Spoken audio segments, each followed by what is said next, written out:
Love is tested not in sunshine, but in storms. Choose the one who stays when you have nothing left to give. The storm after goodbye. When Alina lost her mother to cancer, her world stopped turning. One day her mother was laughing on the porch, and 6 weeks later she was gone, taken by bone and blood cancer so swiftly that Alina barely had time to say goodbye. In those weeks after the funeral, grief clung to her like fog.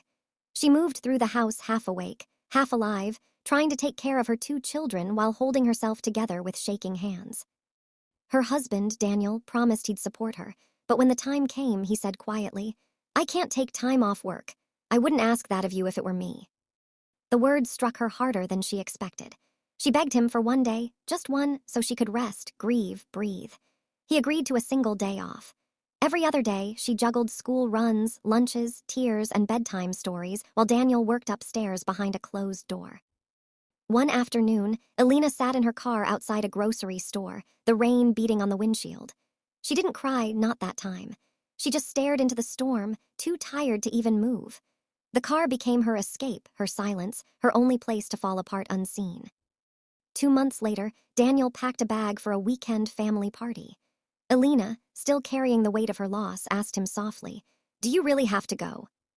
He replied, "I need some normality. I can't keep living in sadness." So he went, and she stayed, again. When he came back, she was colder, quieter, changed. Days passed in uneasy peace, some good, some brittle. Eventually, Daniel broke down. He admitted he had been selfish, that he'd failed her when she needed him most. He said, "I wish I could undo it all." And maybe he meant it. He started helping more, showing up more, listening more. But the seed of doubt had already taken root. Sometimes, at night, Alina lay awake and wondered, if grief visits again when my father's time comes, will Daniel stand by me or disappear behind his needs again? She didn't know the answer. But one thing she did know, grief reveals who truly loves you, and love is not proven by words spoken in calm seas, but by who holds your hand when the waves rise. Alina hadn't decided whether to stay or go, but she promised herself this: never again would she silence her pain for someone else's comfort. Love isn't measured by what someone says when life is easy. It's measured by how they show up when your world falls apart. Grief doesn't break relationships, it reveals their truth.